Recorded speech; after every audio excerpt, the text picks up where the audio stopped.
Well, I think it's going to be a good year for superhero movies for sure. Again, oh my gosh, much to the chagrin of independent filmmakers and smaller filmmakers and I'm in stuff. nerd heaven. Huh? I'm in nerd heaven. You're in this nerd is amazing. I think I have a chess movie. I'll be set. I just wonder though, like, oh my god, they had a whole show about chess. Like, wasn't that Queen's enough? Gambit, Queen's Gambit, yeah, which was a brilliant show. A good movie. by the way. Good Put movie. your glass up on you. I don't know what you guys are talking Sorry, about. Mommy Daddy went on a nerd tangent. You guys are nerds. Okay. Settle yourself. That's You're grounded. rude. Uncalled grounded. for. Well, you guys call me nerd. Well, you are a nerd. I am not. Just because I have glasses and I used to have braces doesn't mean I'm a nerd. Doesn't All make you right, not a fair nerd. I will punch you. No violence. No violence on the podcast.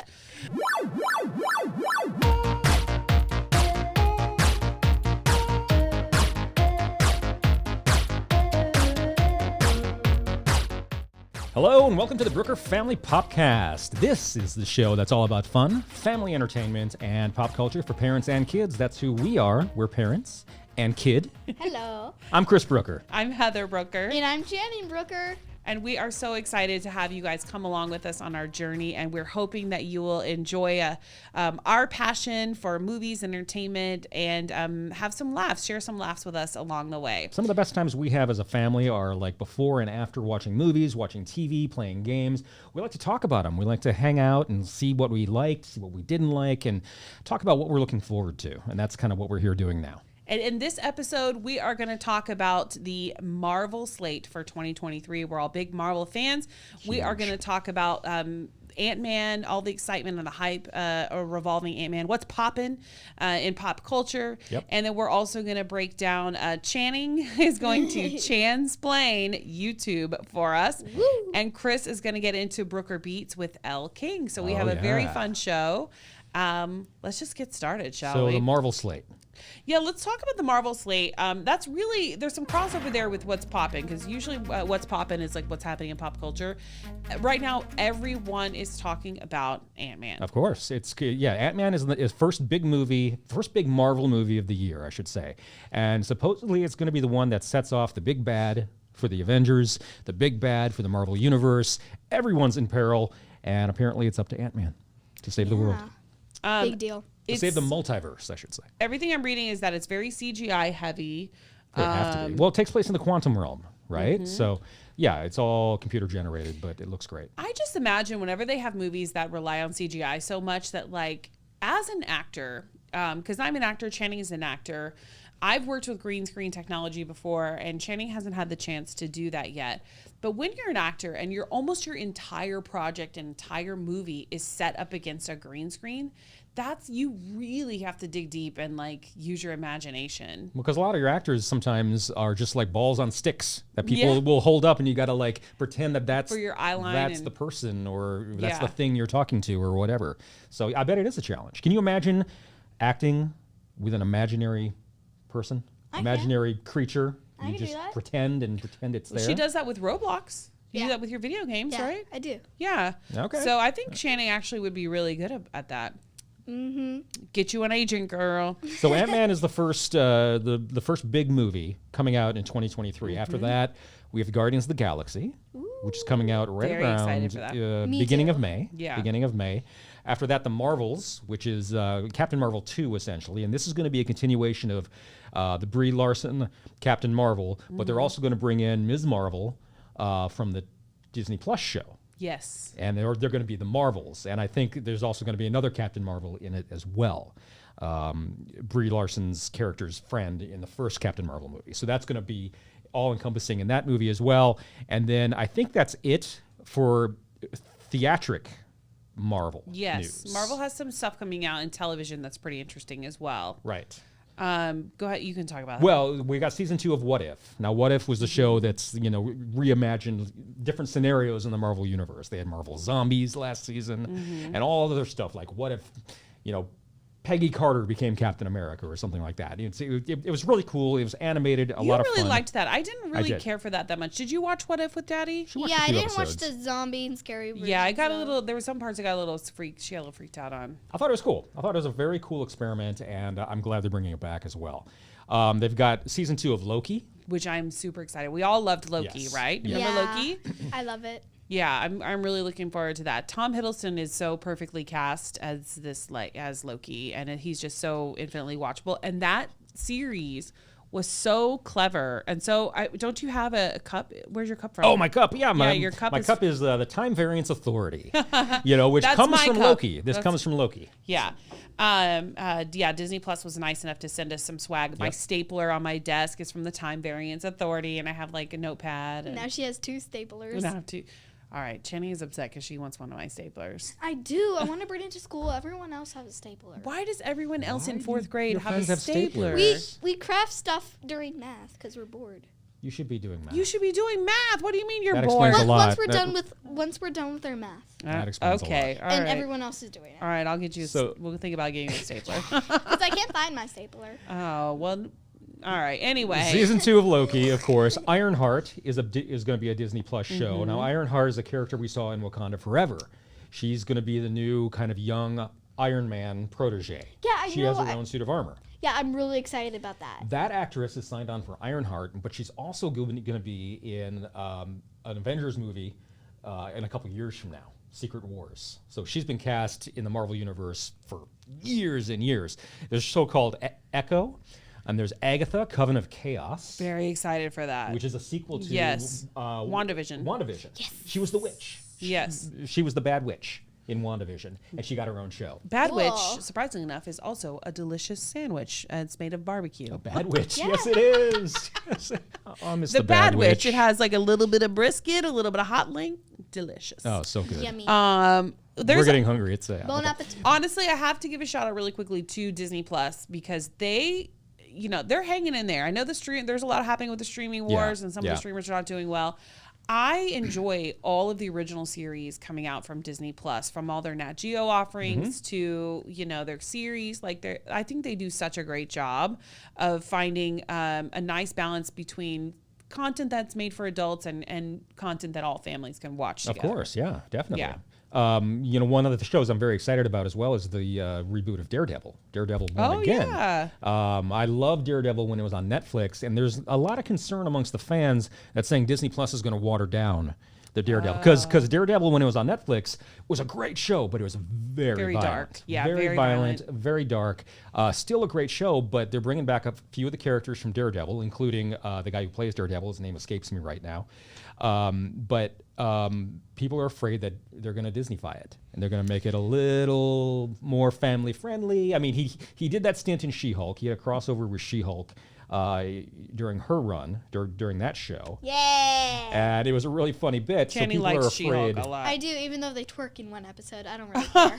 They did twerk. That was unfortunate. It was That funny, was though. unfortunate. And they funny. say swears, but I don't really care. I like Marvel stuff. I know you do. It was a good show, but I'm excited about Daredevil too. I think it's going to be fun, and hopefully, I don't care too much about the violence, but It seems like, I don't know if it's because is Marvel sort of going in one phase and out another? Is that why there's this sort of lull? I don't want to call Ant-Man and Guardians a lull, but it does seem like it's sort of the tail end of something, or is it the beginning? It's the beginning of something. Okay, that's what It's it the feels like beginning, then. yeah. It's the beginning of this new chapter, so maybe there's going to be a building phase and a setting up phase. well, for they're some resetting of the big movies. Avengers. Yeah. They've got to have new Avengers Yes. come in, and so they've already got the new Captain America. The Ironheart is going to be part of that, I think, as well. Yeah. Ant-Man is going to be there. I'm not sure, and there's also talk about coming up with a young Avengers too. So it's like the kids. So like Ant-Man's daughter is going to be one of the young Avengers and things like that. Ooh, I really want to see that. Yeah. I think you got a couple years till that hits, but it's Maybe still. you could be in it. No. No? Oh, much. you're not feeling that's too much pressure. Too much pressure. Marvel has a really good slate. I wonder if they're nervous at all about DC. Do you think they're nervous at all about DC's slate? Do you think that, because I don't think one will take away from the other necessarily, or? No, I think they might have gotten nervous with James Gunn moving over to DC a bit, because he did a lot for Marvel. Yeah. Quite a bit. So I think he's going to bring some of that to DC, which will help DC. I don't think Marvel's too concerned. Not overall. I don't think so. They're going to do their own thing. Yeah. Well, I think it's going to be a good year for superhero movies for sure. Again, Oh my gosh. Much to the chagrin of independent filmmakers and smaller filmmakers and I'm in stuff. nerd heaven. Huh? I'm in nerd heaven. You're in This nerd is amazing. heaven. I think I have a chess movie. I'll be set. I just wonder though, like, oh my god, they had a whole show about chess. Like, wasn't that Queen's enough? Gambit, Yeah. Queen's Gambit, yeah, which was yeah. a brilliant show. A good by movie, the way. good Put movie. your glass up on your. I don't know what your guys are talking Sorry, about. mommy, daddy went on a nerd tangent. Yeah, you guys are nerds. Okay. Settle yourself. You're That's grounded. rude. Uncalled grounded. for. Well, you guys call me nerd. Well, you are a nerd. I am not. Just because I have glasses and I used to have braces doesn't mean I'm a nerd. Doesn't make you Alright, not a fair nerd. I will punch you. No violence. No violence on the podcast. I will say, you guys made me forget what I was talking about. Oh, we were talking about like indie filmmakers. It's hard for me to I love the big superhero movies. I do. They're so much fun to watch. They're so easy to watch. It's great to watch with family. Yep. And I feel for the independent filmmakers, the smaller filmmakers, people who are making movies that are like just movies without the superhero element, like Tar or whatever. Like Banshees of Inisherin. The Banshees of Inisherin. Yeah. That was a really good movie. Yeah. I honestly would, if it had not been nominated for an Academy Award, I don't think I would have watched it because There's a lot of great stories being told. But I also never saw it promoted anywhere. I'm No, it like, wasn't. the first time I heard of it was recently when it, has started getting award accolades. But like, there's so many other stories to tell, and the divide, and this may be something we can just, talk about.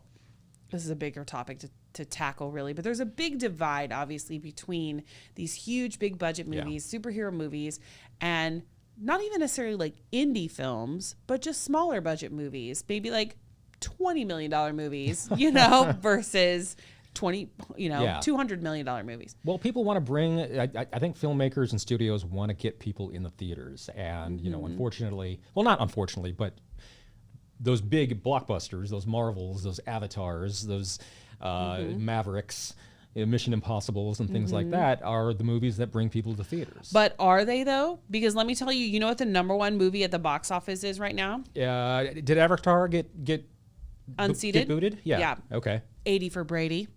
Starring Jane Fonda, Oh, Sally stop Field, it. and Rita Moreno. Are you kidding me? I'm not kidding you. Okay, we'll see how long that lasts. It is the number one movie at the box office right now because people want to go out and see these old ladies having a good time. They want to see a silly comedy. They want something light. That's not about hooking up. That's not about dating. You know what I mean? Right, right. They want something light. It's light, but it's also there's nothing wrong with that. People having fun. I also think that it is. For Brady. You're like really upset about that unseated Avatar. Well, I'm annoyed.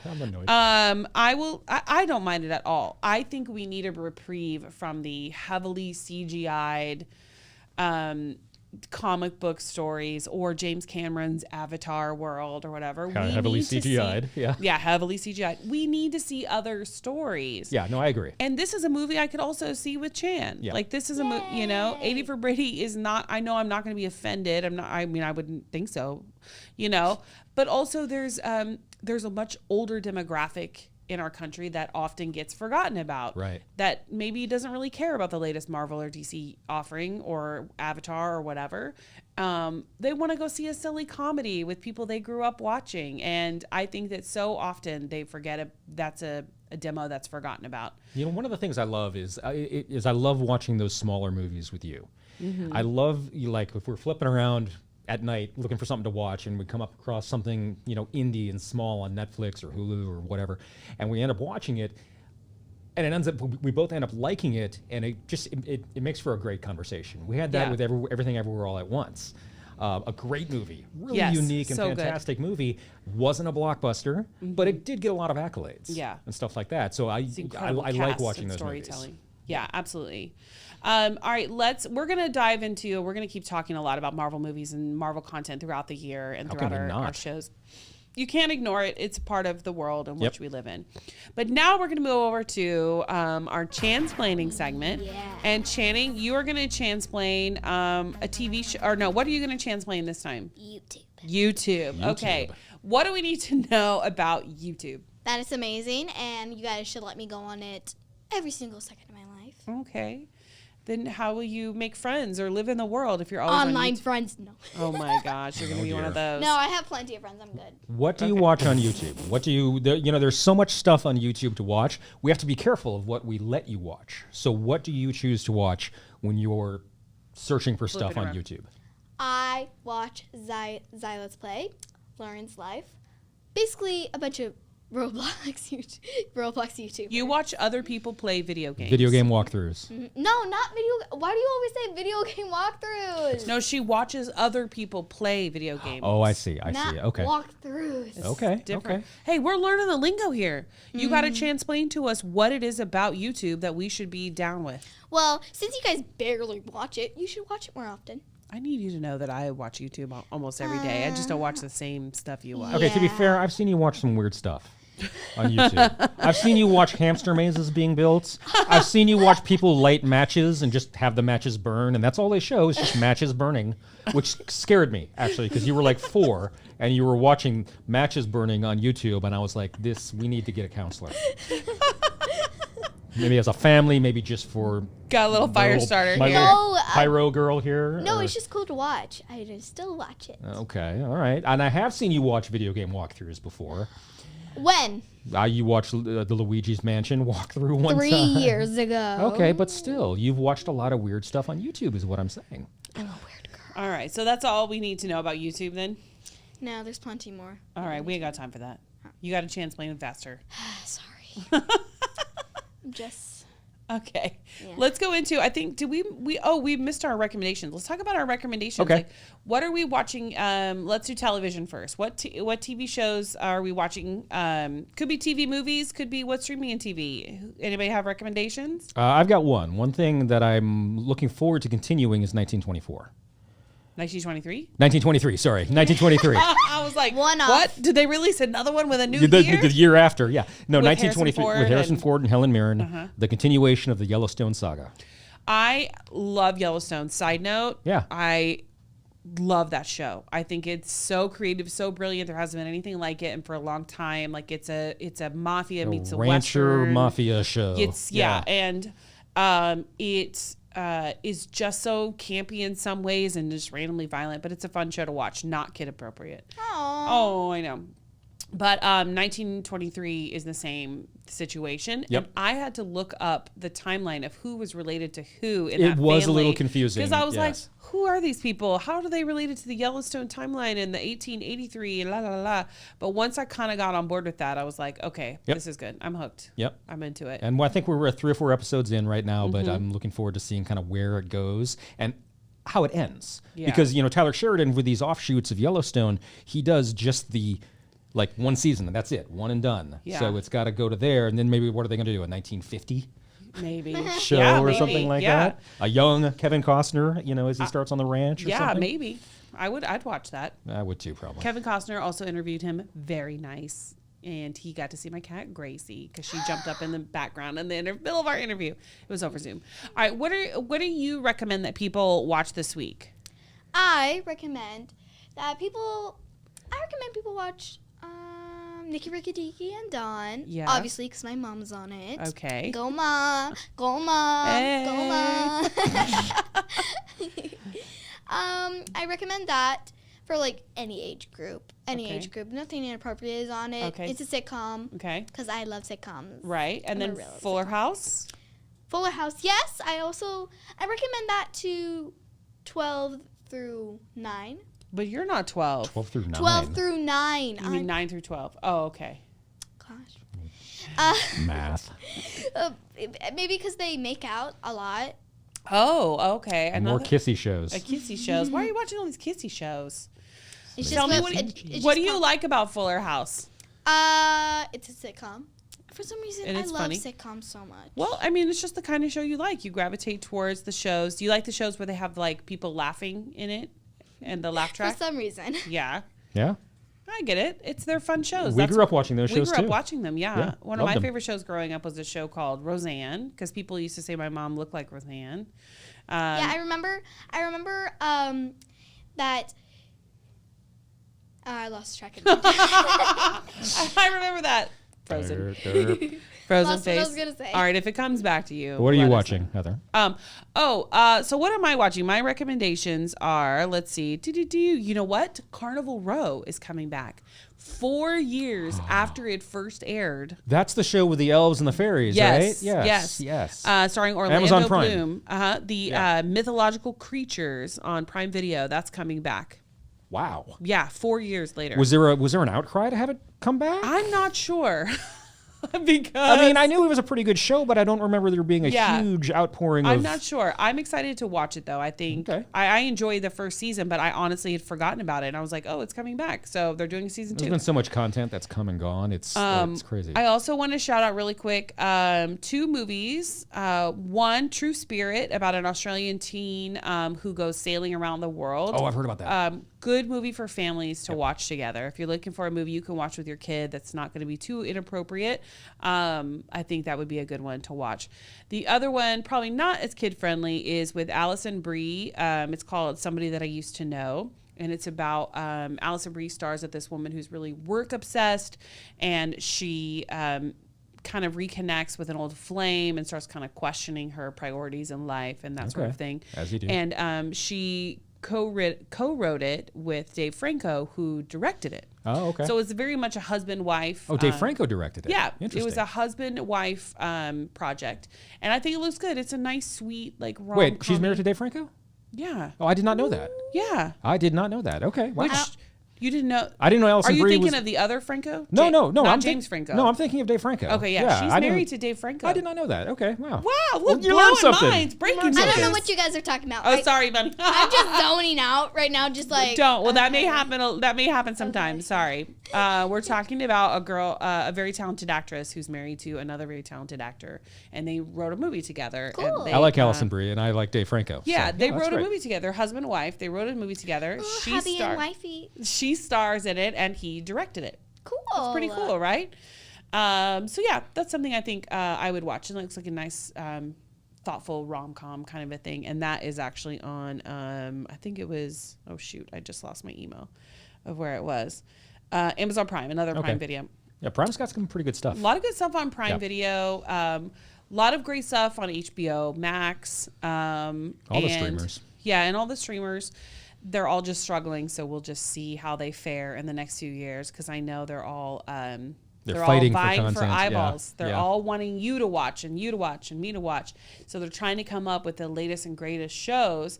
The problem is they will give us these shows, this amazing 10 or 12 episodes, or even 8 episodes of these shows that we love, and Yeah. then 2 years later, season 2 comes out, and by then 4 years later or yeah, something. or 4 years later with Carnival. By then, we're all like, what is this show again? Yeah. So hopefully the industry can sort of figure out a better way to Like- give us our content. Like, better. for example, one season, a week later, another season. A month later, thousands more seasons. I think that should be like it. Channing solved it. Yep. You're welcome, Hollywood. Chan's-plained the Maybe solution. not 1,000, but like maybe 4. All right, that's a good idea. I think 1,000 might be a little bit much. Maybe over the years, 1,000. Yes. Yes. All 6 right, seasons in let's a move movie. on to Brooker Beats. What Brooker Beats. this week in Brooker Beats? Who are you recommending? Who should we listen to? Elle King. Okay. Elle King is a real bluesy artist. Sings really bluesy rock songs. Very cool stuff. She's always had a very country vibe to her underneath her stuff. You know, she did that acoustic version of The Wait. That I know that you that love you that. actually turned me on to. It was Yeah. just a great version of that song. She has a new album out now called Come Get Your Wife, which I think is a hilarious title. And it's a full-on country album, you know, but it's like barroom rockin' country. It's pretty produced pop country, which normally I don't gravitate towards, but because I know Elle King and I know her history and her background, and she's got a great voice, it seems like she was kind of made for it. Yeah. You know, to some degree. I mean, she's got a duet with Martina McBride on this album that's really good. She's got a song called Tulsa, which is a lot of fun. And a lot of other songs that aren't really appropriate to talk about on a family podcast. But I can leave the room if you want. No, you no, don't it's need to- okay. It's okay. I can't believe she's Rob Snyder's daughter. That's what still is mind I know. That's crazy. And we saw that comedy special where they actually sang together. Yes. That was so weird. And you got to ask him about that I in an did. interview He's so one time. proud of her. Like he I would seemed be very too. much like a proud papa. Like he really was just gushing and thrilled to be able to sing with her on his stand-up Oh, special. she's beautiful and so talented. It's amazing. But her album "Come Get Your Wife" is really good. Highly recommend it. Yay! Yeah. I know we've had it playing in the house and it's really good. Channing, do you like country music? No? I think you used to call it cowboy music when Yeah, you were a I little think I kid. did. Like how I used to call 7-Eleven the mint store. Exactly. You have your own little names for it. Well, it's good to have your own little names for things. And one of the things that we like to give a name to is the subscribe button. Yes. And we would like for you It's all all about to those please segues. Push it. Smash it. Yes, please subscribe to our show. Take a minute and leave a comment, subscribe, and then share this with friends. This is something that is sort of a labor of love for us here, and we are so glad that everybody's sort of coming along with the journey with us, and we would love for you to bring your friends in and let us know what you like about the show, what shows you would like to hear us talk about, or any topics or anything like that, and we would love to hear from you. So thank you guys so much for listening, and we'll see you next time. Thanks. Bye. Bye-bye.